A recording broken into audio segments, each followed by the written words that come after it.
দেখা হয় নাই চক্ষু মেলিয়া, ঘর হতে শুধু দু পা ফেলিয়া, একটি ধানের শীষের উপর একটি শিশুর বিন্দু।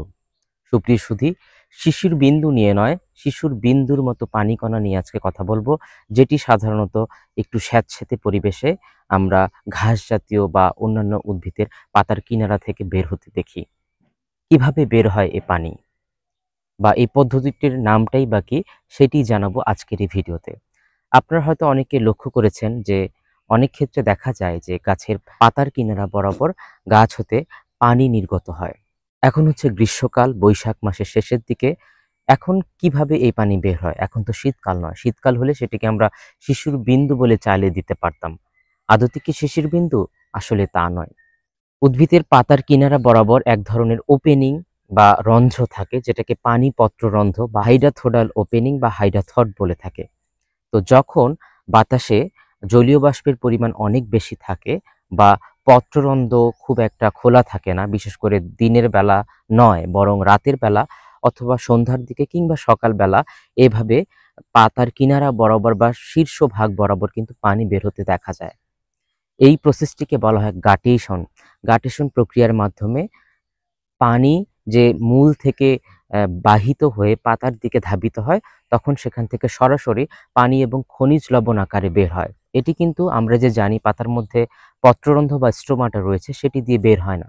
আমরা জানি পত্ররন্ধ্র দিয়ে বা স্ট্রোমাটা দিয়ে জলীয় বাষ্প আকারে পানি বের হয়, সরাসরি পানি আকারে নয়, যেটি আমরা দেখতে পাই না। কিন্তু এই হাইড্রাথোডাল ওপেনিং এর মাধ্যমে বা পানি পত্ররন্ধ্রের মাধ্যমে সরাসরি উদ্ভিদ থেকে পানি নির্গত হয়ে থাকে। আপনারা হয়তোবা অনেক সময় খেয়াল করে থাকবেন, বিশেষ করে ভোরবেলার দিকে, যে অনেক সময় গাছ থেকেও পানি পড়ে। তো আপনারা হয়তো তখন দেখতে পাবেন যে আপনি যদি লক্ষ্য করেন তখনকার পরিবেশটা থাকে স্যাঁতসেঁতে। অর্থাৎ এটাই অর্থ করে যে তখন বাতাসে জলীয় বাষ্পের পরিমাণ অনেক বেশি থাকবার কারণে পানি উদ্ভিদের শরীর থেকে এই গার্টেশন প্রক্রিয়ার মাধ্যমে বের হয়। শুধুমাত্র যে ঘাস জাতীয় উদ্ভিদের ক্ষেত্রে এটি পরিলক্ষিত হয় তা কিন্তু নয়। অনেক দ্বিবীজপত্রী এবং একবীজপত্রী উদ্ভিদে এই ঘটনাটি লক্ষ্য করা যায়। এখন আমি যে জায়গায় দাঁড়িয়ে আছি এটি একটি ধান ক্ষেত, এবং ধান ক্ষেতে আমরা লক্ষ্য করলাম যেই ধান ক্ষেতের মধ্যে পানি জমে আছে সেটাতে মোটামুটি বেশি দেখা যাচ্ছে। আর যেই জমিতে পানি জমে নেই সেটিতে কিন্তু কম পরিমাণে দেখা যাচ্ছে বা দেখা যাচ্ছে না বললেই চলে। অর্থাৎ এটাও মিন করে যে গাছের নিচে বেশি পরিমাণে পানি জমে থাকবে, সেক্ষেত্রেও এই ধরনের ঘটনাটি ঘটার সম্ভাবনা অনেক বেশি। এবং সাধারণত এই ঘটনাটি রাতের বেলা এবং ভোরবেলা ঘটে থাকে। এবং আমি যদিও এখন এসেছি সন্ধ্যাবেলা, সন্ধ্যাবেলার দিকেও কিন্তু এরকম যখন স্যাঁতসেঁতে পরিবেশ বা ময়েস্ট এবং হিউমিড কন্ডিশন বজায় থাকে, তখন এই ঘটনাটি ঘটে থাকে। অনেকে হয়তোবা এটিকে শিশুর বিন্দু বলে জেনে থাকতে পারেন, কিন্তু আদতে এটি শিশুর বিন্দু নয়।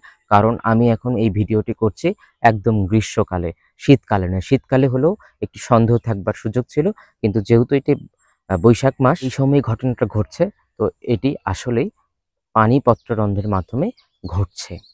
কেনই বা এটা কিনারা বরাবর আমরা শুধুমাত্র লক্ষ্য করে থাকি? কারণ আমরা জানি যে জাইলেমের মাধ্যমে পানি কিন্তু বাহিত হয়, উদ্ভিদের পাতার দিকে যায়। তো ওখানে যে শাখা বিভিন্ন ভেইন থাকে বা শিরাগুলো থাকে, শিরাগুলোর শেষাংশ কিন্তু সাধারণত কিনারা বরাবরই যায়। যার ফলে সেইখানেই এই হাইড্রাথোডাল ওপেনিং বা হাইড্রাথড বা পানি পত্ররন্ধ্র থাকে, তার মাধ্যমেই কিন্তু এই পানি সরাসরি বের হয়ে যায়। এবং এখানে সাধারণত আ জৈব এবং অজৈব লবণ বা খনিজ থেকে থাকে। এটা অবশ্যই শিশির বিন্দু নয়, সেটি অবশ্যই আপনারা মনে রাখবেন। এবং আশা করি এই তথ্যটি আপনারা নতুন আজকে জানলেন যে এই প্রক্রিয়ার মাধ্যমে এই ঘটনাটি ঘটে থাকে, এবং এটি যে শিশির বিন্দু নয় সে সম্পর্কেও আপনারা নিশ্চিত হলেন।